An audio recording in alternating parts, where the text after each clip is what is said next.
पाकिस्तान अपनी सरजमीन पर अफगानिस्तान से दहशतगर्दी बर्दाश्त नहीं करेगा। अपने तमाम हमसाया ममालिक खुसूसन अफगानिस्तान के साथ अमन चाहते हैं। फील्ड मार्शल आसिम मुनीर का कबायली अमायदीन के जरिए से खिताब में 2 टोक पैगाम।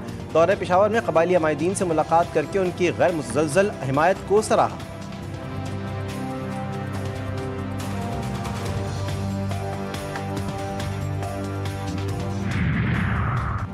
खैबर पख्तूनख्वा असम्बली से सेनेट की खाली सीट पर PTI के खुर्रम ज़ीशान सेनेटर मुंतखब। खुर्रम ज़ीशान ने 91 वोट हासिल किए। 145 के ऐवान में से 137 अरकान ने वोट कास्ट किया, 8 ने हिस्सा नहीं लिया।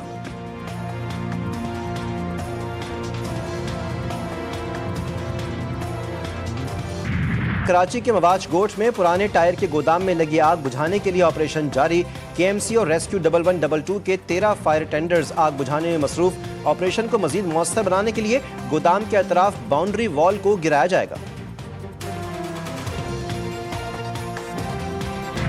इस्तांबुल में पाकिस्तान और अफगान तालिबान के दरमियान मुज़ाकरात। पाकिस्तान मेजबानों की दरख्वास्त पर मुज़ाकरात जारी रखने पर रजामंद। वफ़द का इस्तांबुल में क़याम बढ़ा दिया गया। अफगान हुकाम ने भी मुज़ाकरात के हवाले से सिफारती सतह पर राबते किए। ज़राए के मुताबिक मुज़ाकराती अमल को दोबारा जारी रखकर अमन को एक और मौका देने का फैसला किया गया है। मुज़ाकरात का महवर अफगान सरजमीन से दहशतगर्दी के खात्मे का मुतालबा। अफगान सरजमीन पाकिस्तान दुश्मन सरगर्मियों के लिए इस्तेमाल न हो, पाकिस्तान का वाज़ेह मौक़िफ़।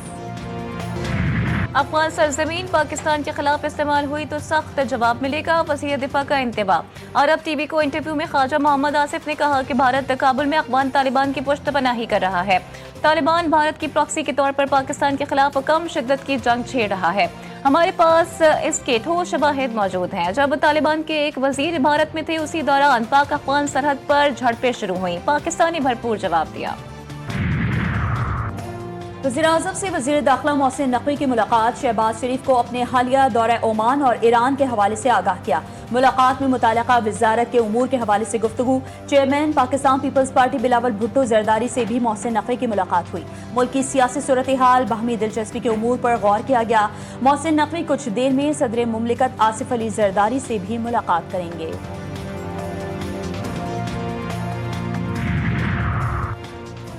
सदर मुमलिकत आसिफ अली जरदारी से वज़ीर आज़म शहबाज शरीफ आज ऐवान सदर में मुलाकात करेंगे। हालिया दौरा सऊदी अरब और दीगर कौमी, हुकूमती और सियासी मामलात पर ब्रीफिंग देंगे। बिलावल भुट्टो भी बाद में सदर वज़ीर आज़म की मुलाकात में शरीक होंगे। PP और नून लीग की वफ़द में मुलाकात में शरीक होगा, जबकि मुल्की और आज़ाद कश्मीर की सियासी सूरत हाल पर गुफ्तगू होगी।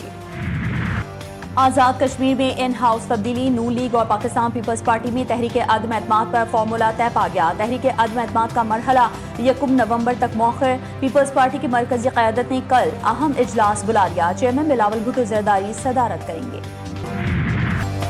बाजोड़ में पाक अफगान सरहद के करीब खवारिज की दरअंदाजी की कोशिश नाकाम। सिक्योरिटी फोर्सेस की बरवक्त और मौसर कार्रवाई। अहम कमांडर अमजद और मज़ाहिम समेत 4 खवारिज मारे गए। ISPR के मुताबिक अमजद खवारिज के सरगना नूर वली का नायब रहबरी शुरा का सरबराह था।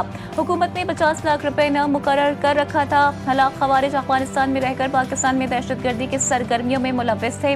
सिक्योरिटी फोर्सेस की बलूचिस्तान में 2 मुख्तलिफ कार्रवाइयाँ। फितनतुल हिंदुस्तान के 18 दहशतगर्द हलाक। असलहा और बारूदी मवाद बरामद। कार्रवाइयाँ 28 और 29 अक्टूबर को की गईं।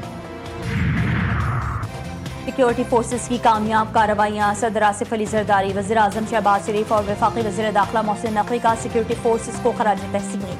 वज़ीर आज़म ने कहा कि दहशतगर्दी के खिलाफ जंग में पूरी कौम सिक्योरिटी फोर्सेस के साथ खड़ी है। मुल्क से हर किस्म की दहशतगर्दी के मुकम्मल खात्मे के लिए पुरअज़्म है। मोहसिन नकवी ने कहा कि सिक्योरिटी फोर्सेस ने भारतीय प्रॉक्सी फितनल खवारिज के नापाक अज़ान को खाक में मिलाया। फोर्सेस की बहादुरी और प्रोफेशनलिज्म पर फख्र है। वज़ीर आला बलूचिस्तान मीर सरफराज बुख्ती कहते हैं, दहशतगर्दी के खिलाफ सिक्योरिटी फोर्सेस की कार्रवाइयाँ काबिल सताइश हैं।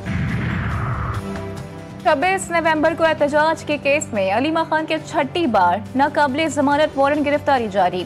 रावलपिंडी की ATC ने अलीमा खान के बैंक अकाउंट से फ्रीज करने से मुतालिक स्टेट बैंक से जवाब तलब कर लिया। अलीमा खान के पासपोर्ट और शनाख्ती कार्ड पहले से ब्लॉक है। नादवा ने रिपोर्ट जमा करवा दी। अदालत ने गाड़ी के मालिक आरिफ को जेल भेज दिया। वज़ीर आला KP को फिर बानी PTI से मुलाकात की इजाजत न मिल सकी।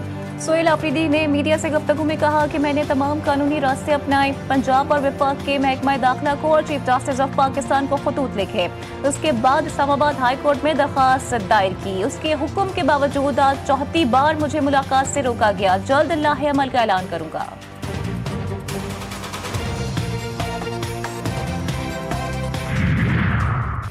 मेरे खिलाफ साजिशें करने वालों को हमेशा बानी पीटीआई के सामने नाकामी का सामना करना पड़ा। मैं कभी किसी ओहदे का ख्वाहिशमंद नहीं रहा। आइन और इंसानी हकूक़ की जिद्दोजहद मेरी जिंदगी का मकसद है। पीटीआई के सेक्रेटरी जनरल सलमान अकरम राजा का एक्स पर पैगाम लिखा। सोहेल आफरीदी को वज़ीर आला नामजद किया तो मैंने उनके फैसले का दिफा किया। बानी पीटीआई के मेरे बारे में अच्छे अल्फाज बाज़ लोगों को बर्दाश्त नहीं होते।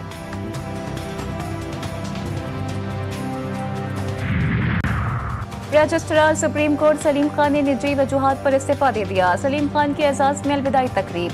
Chief justice of Pakistan Yahya Afridi, justice Aminuddin Khan, justice Jamal Khan Mandokhel और दीगर जजेस की शिरकत। Registrar supreme court Salim Khan 45 दिन की रुखसत पर थे।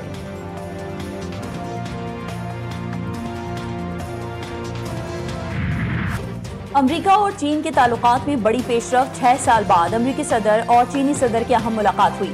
अमेरिका का चीन पर 10% टैरिफ कम करने का ऐलान। एयरफोर्स 1 में सहाफियों से गुफ्तगू करते हुए ट्रंप ने कहा कि चीन पर टैरिफ 57 से कम होकर 47% हो जाएगा। चीनी सदर से मुलाकात में बहुत सारे फैसले किए गए। मुलाकात में बहुत अच्छी रही है। आइंदा साल अप्रैल में चीन का दौरा करूंगा। मेरे दौरे चीन के बाद चीनी सदर अमेरिका आएंगे। तमाम नायाब मादनियात के मामला तय पा गए। सोयाबीन की खरीदारी फौरी तौर पर शुरू हो जाएगी। मुलाकात 1 घंटा 40 मिनट तक जारी रही। अमेरिकी सदर डोनाल्ड ट्रंप का फौज को फौरी तौर पर न्यूक्लियर हथियारों की टेस्टिंग का हुक्म। सोशल मीडिया पर जारी पैगाम में सदर ट्रंप ने कहा कि जब तमाम ममालिक न्यूक्लियर टेस्टिंग कर रहे हैं तो अमेरिका को भी करना चाहिए। दुनिया में अमेरिका के पास बहुत सबसे ज्यादा हथियार हैं। रूस का दूसरा नंबर, जबकि चीन 5 बरसों में अमेरिका के बराबर आ सकता है।